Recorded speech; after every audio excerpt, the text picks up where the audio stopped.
E como a gente falou agora no início, já nas nossas manchetes, eu aproveito já para a gente começar a falar principalmente do Rio de Janeiro. Então, nesse dia muito importante movimentado por lá, uma mega operação contra o Comando Vermelho terminou com 56 pessoas presas e ao menos 18 suspeitos mortos. Quem traz as informações agora ao vivo é o nosso repórter direto do Rio de Janeiro, claro, Rodrigo Viga. Rodrigo, boa tarde. Já começo te perguntando quais são as principais atualizações que você tem de novo. Dia tenso por aí, né? Bem-vindo. Mas é aquele dia para entrar para a história, ficar marcado, infelizmente, por fatos negativos de combate à violência e à criminalidade. Minha cara Bia, meu caro Bruno, muito boa tarde para vocês, para o nosso ouvinte espectador internauta da Jovem Pan. Eu vou dar um trabalhinho para o pessoal da tarde, porque os números estão sendo atualizados nesse momento pelas Forças de Segurança do Rio de Janeiro a respeito dessa mega operação que está sendo considerada a maior da história, desde, inclusive, aquele processo de pacificação de favelas, em que as Forças de Segurança tomaram algumas comunidades, implementaram as políticas de UPPs e depois isso foi tudo por água abaixo. Nesse momento, informação de agora, viu, minha cara Bia, Bruno, ouvintes espectadores internautas da Jovem Pan, já temos 86 pessoas presas e 24 mortes confirmadas.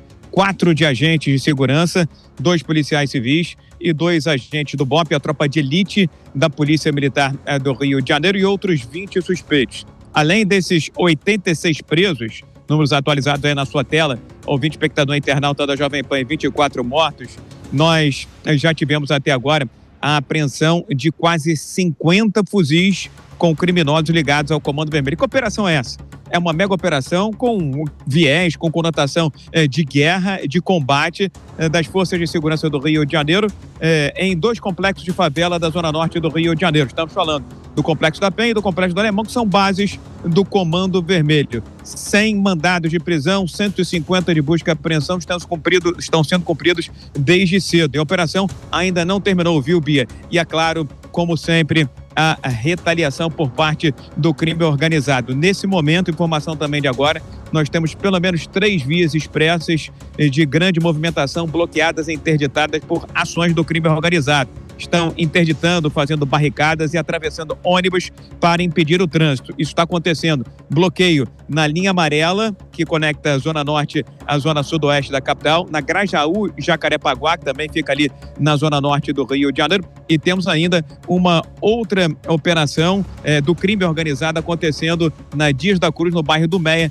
na Zona Norte do Rio de Janeiro. Então, em represália a essa ação da polícia, os criminosos estão bloqueando vias expressas, avenidas, para tentar tirar o foco da polícia, que continua sufocando o Comando Vermelho no Complexo da Penha e no Complexo do Alemão, na Zona Norte do Rio de Janeiro. Bia? E claro que a população fica em pânico, né? Tem imagens disso aí por toda a manhã, das pessoas muito preocupadas com toda essa situação. A gente segue acompanhando, conta com o Rodrigo Viga para mais atualizações sobre o assunto a qualquer momento. Viga, obrigada. Qualquer coisa, então, é só chamar. Aproveito para a gente começar também chamando nossos comentaristas do dia. Nós vamos conversar agora com o Diego Tavares, aqui nos nossos estúdios da Jovem Pan, já sobre esse assunto. Diego, boa tarde. São diversas operações recentes, né, ultimamente, contra facções e organizações criminosas. O que dá pra gente esperar daqui pra frente? Um número maior de retaliações, não? Boa tarde, Beatriz Manfredini. Boa tarde, Bruno Pinheiro, e a todos que nos acompanham nessa tarde em tempo real.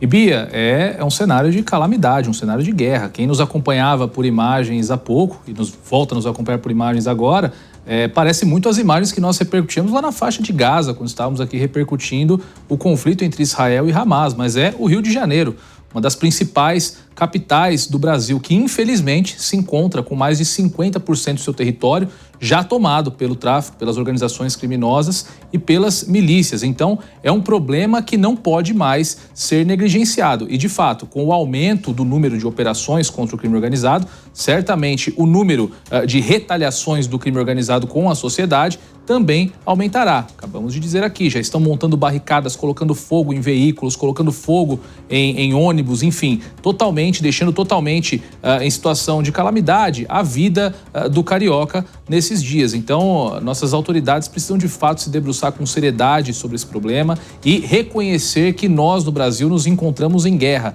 Essas pessoas, os faccionados, eles querem apartar parte do território para fazer valer nesse território o seu próprio ordenamento jurídico, as suas próprias regras. Eles têm a sua própria organização. Não raras vezes também nós noticiamos aqui execuções promovidas pelo Tribunal do Crime. Veja só, um tribunal, eles têm um sistema de legislação e cumprimento de leis próprios. Então, nossos dirigentes precisam dessa consciência de que essas pessoas são invasores, não são como brasileiros, não é como o cidadão comum que transgride e acaba cometendo um crime. É alguém que pretende subverter a ordem constitucional. O grande desafio do Brasil nesse próximo ciclo será, de fato, como encarar o tratamento jurídico das facções criminosas. São 2h16, são imagens recuperadas, um dia de guerra, de fúria no Rio de Janeiro. Não é uma notícia internacional, não. São imagens de hoje, um pouco mais cedo. O Diego Tavares falava sobre essa união de forças. E agora, no início do expediente, na verdade, veio uma entrevista coletiva do governador Cláudio Castro, Diego, dizendo que não recebeu ajuda do governo federal e que nem mesmo solicitou, já que nas últimas vezes eles chegaram a solicitar, mas não veio uma resposta. Ninguém respondeu, ninguém ofereceu ajuda. E agora também a gente vê que são homens da Polícia Militar do estado do Rio de Janeiro atuando lá nesse confronto. Ou seja, em São Paulo, Diego, a gente já vai ouvir, inclusive, o governador Cláudio Castro, mas recentemente em São Paulo, quando se faz uma operação qualquer, acaba que o governo federal já quer estar lá atuando, unindo forças. Será que, de fato, o Rio de Janeiro não é interessante porque o governador não vai disputar a presidência da República? Ou será que, de fato, a atenção é somente para o estado de São Paulo? O que justifica, neste momento, essa ausência do governo federal em um dia como hoje na cidade do Rio de Janeiro? Diego? Isso é boa parte do problema, Bruno Pinheiro. Infelizmente, no Brasil, uma pauta, para que ela seja interessante, ela tem que ter também o capital político envolvido. Não basta a resolução do problema para a sociedade. E a segurança pública não deveria ser uma pauta que divide o Brasil, como tantas outras pautas, entre nós e eles, entre direita e esquerda, ou qualquer uma dessas outras divisões que, infelizmente, preenchem o debate público. O que nós vemos por parte do governo federal é um interesse na pauta da segurança pública só do ponto de vista eleitoral. E eu faço aqui um desafio, uma reflexão à nossa audiência. Qual foi o último grande tema sobre o qual os nossos dirigentes federais se debruçaram quando a pauta é segurança?